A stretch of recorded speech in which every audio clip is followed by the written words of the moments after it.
ที่เคลียร์บุหรี่จุดไม่ติดเป็นเพราะ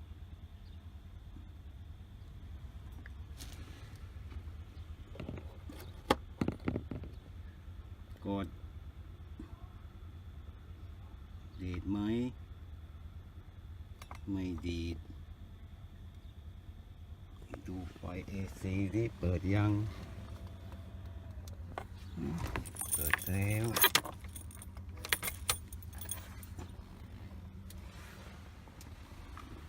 ไม่ดีด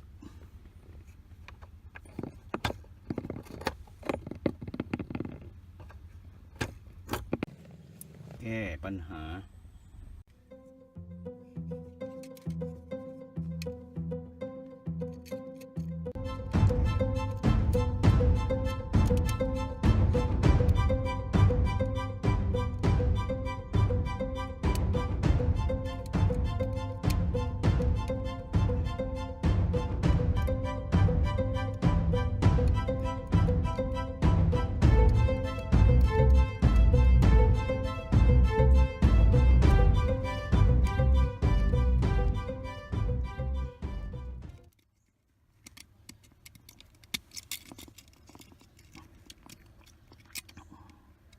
จุดนี้จะเป็นขั้วลบจุดในก็จะเป็นขั้วลบขั้วลบผ่านมาปลายของขั้วลบต้องมาเข้าขั้วบวกตรงนี้ตรงกลางเสร็จทีนี้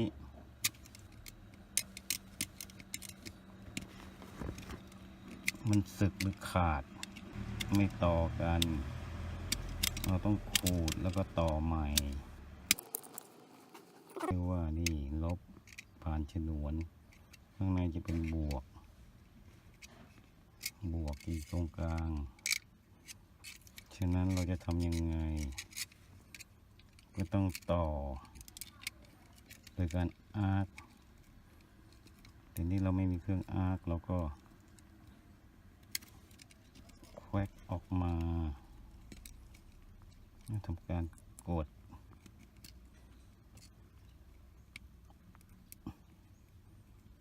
ห่อใหม่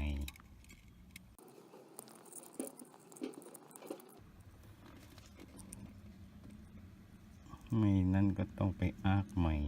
ให้มันติดอันนี้เราไม่มีเครื่องอาร์ค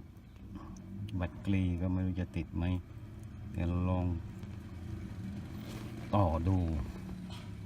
ก็คือบีบให้มันประชิดเพื่อจะใช้งาน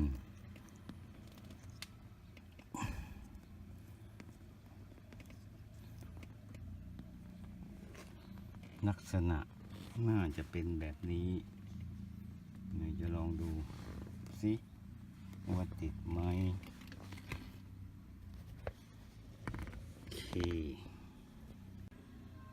โอเค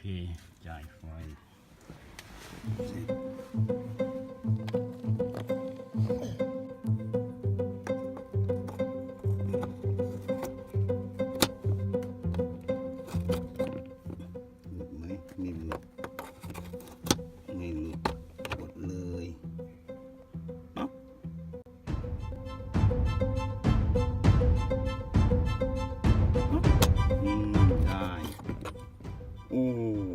ฉ่ำแดงหวานโอเคเลยนะครับการแก้ไขชั่วคราวหรือต้องเป็นบัตรกีหรืออาร์คเอาไม่ก็ซื้อใหม่นะครับอันหนึ่งก็น่าว่าจะ100 กว่าบาท200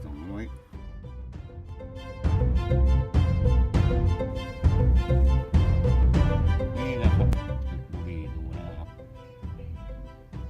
เป็นอันโอเค